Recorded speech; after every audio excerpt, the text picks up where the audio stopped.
Pas afro 2 vitesh proces, gjykata e posaçme kundër korrupsionit dhe krimit të organizuar ka shpallur vendimin për dosjen e njohur si sterilizimi, hetim për koncesionin me vlerë 100 milion euro. Për te të pandehurit në proces, gjykata dha një dënim me 28 vite burg në total, por në fund të gjithë përfituan nga gjykimi i shkurtuar. Ish zëvendës ministri i shëndetësisë Klodian Rjepaj dhe biznesmeni Lir Rapaj, i cili fitoi tenderin e sterilizimit të pajisjeve mjekësore, u shpallën fajtor për vjedhje duke shpërdoruar detyrën dhe falsifikim dokumentash. Ata u dënuan secili me 6 vite burg, të cilat u reduktohen në vetëm 4 vite. Për 2, gjykata rrëzoi akuzën e grupit të strukturuar kriminal duke i shpallur të pafajshëm. Kjo akuzë ishte ngritur nga prokuroria me kërkesë të gjyqtares së seancës paraprake. Tani më edhe ish ministri i shëndetësisë Ilir Beqa, i cili gjykohet veçmas pasi zgjodhi një proces të zakonshëm, pritet të çlirohet nga njëjta akuzë që ishte ngritur dhe ndaj tij.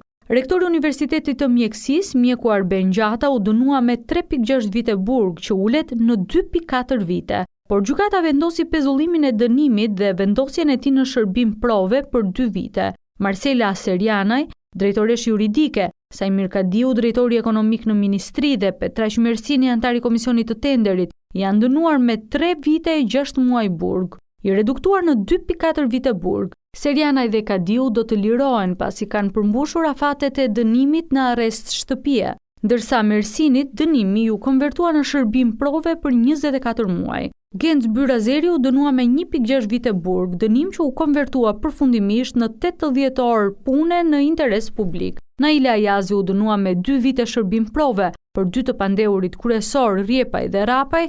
Prokuroria kishte kërkuar nga 10 vite burg për secilin, që me gjykim të shkurtuar do të zbrisnin në 6 vite e 8 muaj. Të arrestuar në gusht të vitit 2023, të dy pritet të lënë qelit brenda disa javësh për shkak se kanë konsumuar thuajse të gjithë dënimin në kohën e paraburgimit.